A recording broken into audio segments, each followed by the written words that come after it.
Ujú. Muy buenas noches, queridas estudiantes. Nos encontramos una vez más.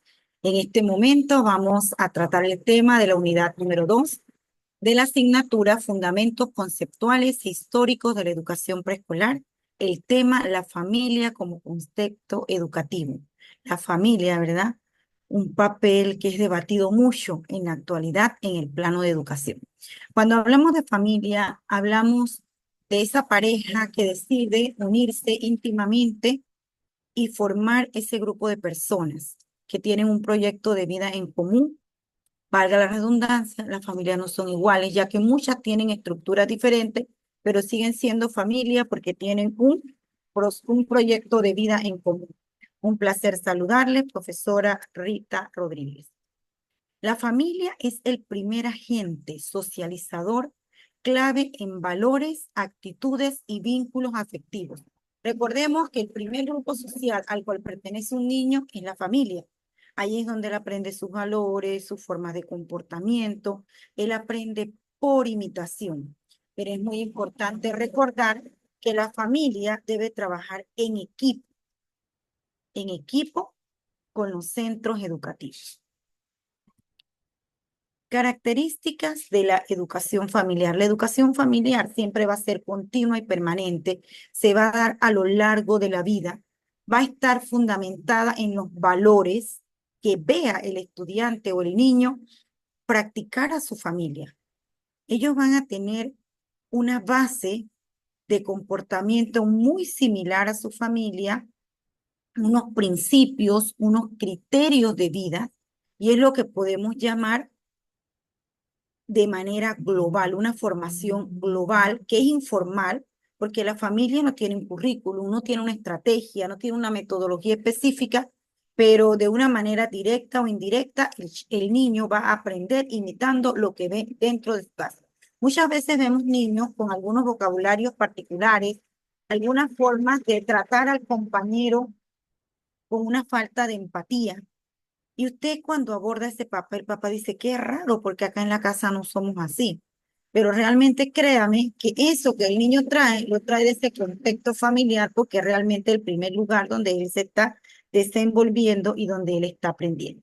Cuando hablamos de diversidad y eficacia familiar, hablamos de que usted como docente no espere encontrar un grupo donde todos los niños tengan los mismos valores, las mismas formas de comportamiento, las mismas actitudes, porque ellos vienen de familias que son heterogéneas, no son homogéneas, son personas que tienen, cada niño depende de una familia con creencias diferentes, prácticas diferentes, las relaciones entre los padres diferentes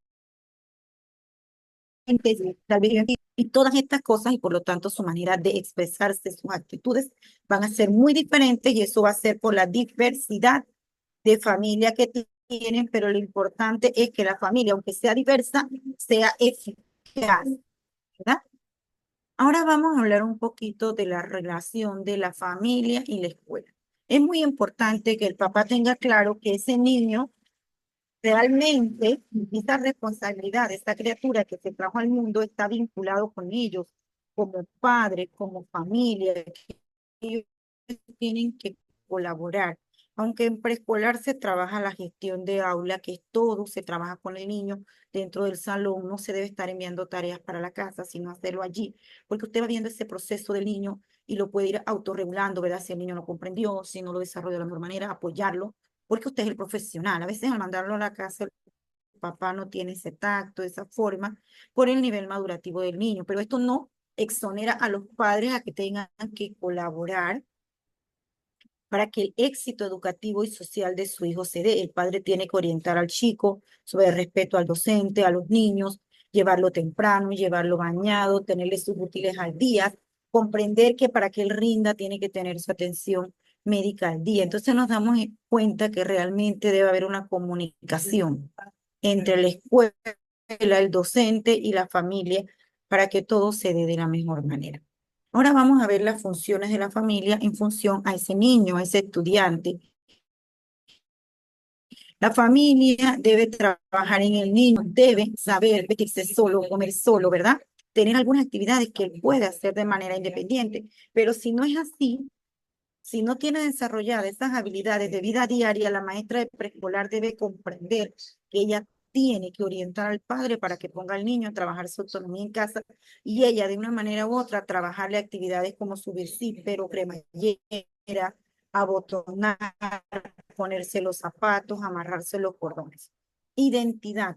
El niño en casa debe aprender cómo se llama, dónde vive, quiénes son sus padres, ¿verdad? Pero si no lo aprendió en casa, ese trabajo lo hace la maestra de preescolar. Orienta al padre para que le apoye diciéndole al niño cómo se llama, dónde vive, pero también ella se lo trabaja en el aula. Sociabilidad. En casa, desde pequeño, los papás deben enseñarle a compartir, a no golpear al compañero, a respetar al compañero que es un papá por su bajo nivel educativo o porque pasa poco tiempo con el niño en casa, no le ha trabajado eso. La maestra debe orientar a ese padre para que él comience a trabajarle eso.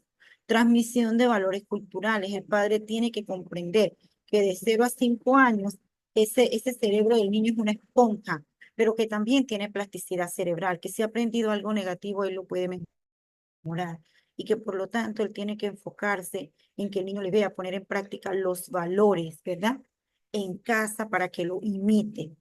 Pertenencia, el niño debe saber que él pertenece a un grupo, debe sentirse querido, amado, ¿verdad? Y aceptado dentro de su familia. Participación en la escuela infantil. La familia tiene una participación muy importante. Miren que hay metodologías dentro del nivel inicial, como el invitado lector, que ese papá es invitado. Si usted tiene 30 niños, en algún momento usted lo va a invitar. Y ese papá debe ir al aula de clases a compartir la historia de cómo nació ese niño, de cómo creció ese niño, de cómo esa familia, y a veces cómo cuesta que ese padre comprenda que él tiene ese rol, que él tiene que sacar ese espacio, ese tiempo para ir a la escuela, para ayudar, para compartir, para que su hijo vea que él está allí apoyándole, ¿verdad? Cuando ese padre participa, ¿qué importancia tiene realmente? Motiva, el niño está motivado, le favorece la democracia, el niño no se siente abandonado, se mejora la convivencia y el niño va a tener un mejor éxito académico, él se siente feliz, orgulloso que su padre, que su familia vaya a la escuela a ver lo que él hace y apoyarlo. Efectos positivos de esa participación de la familia. Un niño con una autoestima elevada, él se ama y se siente amado. Un niño adaptado a su familia, un niño satisfecho de su familia, un niño feliz, orgulloso, contento de su familia, ¿verdad? Y con eso vemos una escuela con una calidad educativa, porque si el padre apoya, el docente trabaja mucho mejor. La escuela con la comunidad. El niño va a ser un adulto que va a formar parte de la sociedad. Por lo tanto, los docentes deben tratar de hacer excursiones, actividades donde visiten las instituciones de la comunidad, visiten los parques, los museos, las bibliotecas, caminen con los niños, ¿verdad? Las calles primero para que también las autoridades sientan ese nivel de compromiso con la escuela y segundo para que el niño aprenda a conducirse dentro de la sociedad, sobre todo en las áreas urbanas donde los padres trabajan mucho, en las ciudades capitales y no tienen el tiempo de llevar al niño a ese tipo de lugares y el niño crece sin saber manejarse en ese tipo de lugares. La ciudad y la educación. La ciudad debe ser diseñada para educar con un enfoque pedagógico.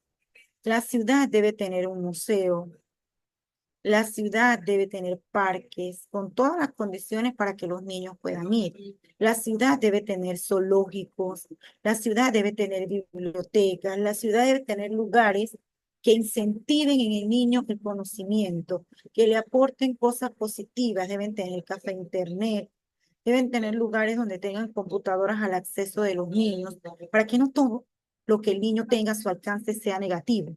Entonces, lamentablemente, tendríamos que decir salas de cine. Lamentablemente tendríamos que decir que en la ciudad capital hay una diversidad de recursos para aquellos que tienen un alto nivel educativo. Como decíamos en el tema anterior, volvemos a repetir nuevamente, los que tienen dinero tienen mayor oportunidad que los humildes y los humildes están vulnerables, porque en las ciudades capitalinas hay tantos lugares educativos en la sociedad, pero realmente puede el humilde, económicamente hablando, el pobre, ir a ese tipo de lugares a poder aprender allí, tiene ese dinero para el transporte, para pagar la entrada, o simplemente no tiene la oportunidad. Y ahora no hablemos de las áreas rurales o las áreas del interior, donde difícilmente usted encuentra uno de estos sitios que pueden nutrir la capacidad de ese estudiante. Entonces, tenemos que abocarnos un poquito a las autoridades, ¿verdad? Y de repente nosotros como ciudadanos llevarles este tipo de proyectos, porque ellos no son docentes, de repente a ellos no se les ocurre que la ciudad tiene que tener lugares que realmente permitan que el niño aprenda, pero nosotros como docentes debemos orientarles hacia ese tipo de proyectos.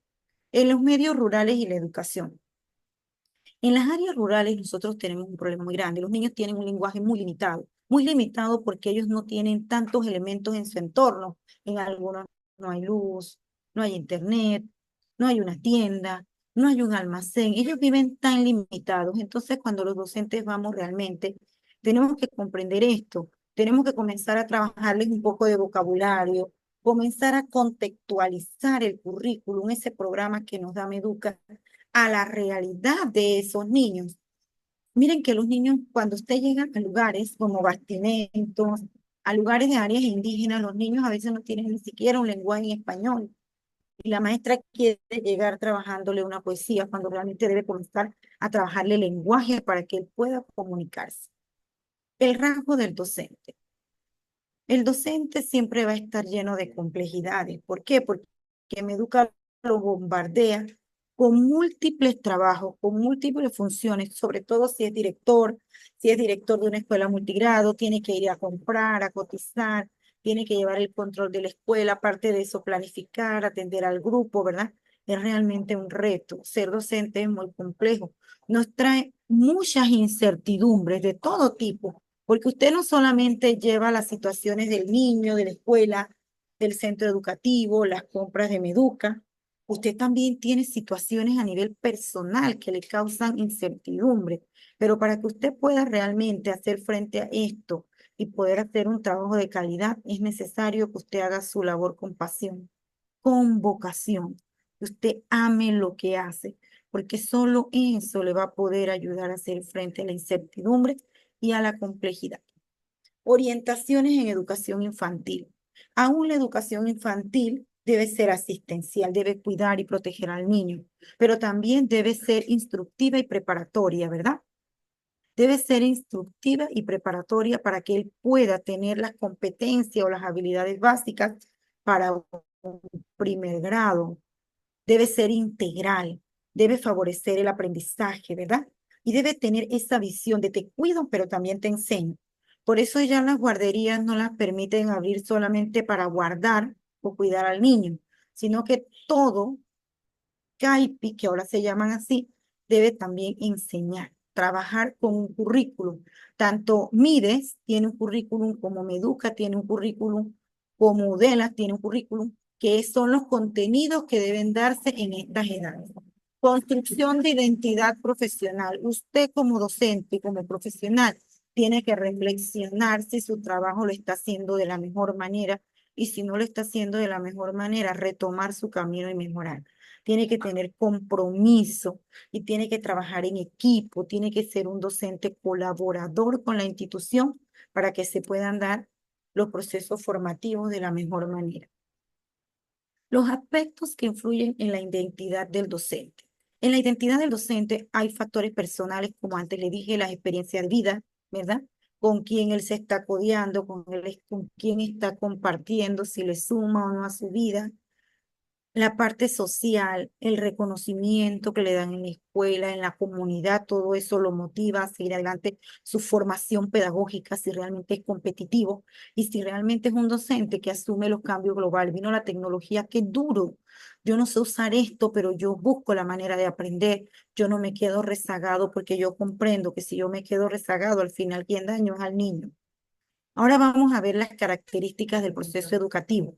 El proceso educativo debe ser en movimiento, dinámico, cambiante. Al niño no siempre se lo puede trabajar lo mismo y de la misma manera porque él es un ser pensante. Debe ser reflexiva. Yo debo analizar si eso que estoy trabajando le funciona al niño o no. Debe ser constante. Yo debo estar en constante transformación y mejora del proceso de enseñanza-aprendizaje. Requiere crítica y apertura. Yo debo permitir orientaciones. Yo debo autocriticarme y permitir que otros me critiquen lo que yo hago, no una crítica dañina, sino para que yo pueda aceptar nuevas ideas y yo pueda mejorar. Conclusión. La familia cumple un papel fundamental en el contexto educativo del nivel preescolar, ya que es el primer entorno de aprendizaje del niño y su principal fuente de apoyo emocional, social, educativo. Su participación activa favorece el desarrollo integral y el éxito escolar desde los primeros años.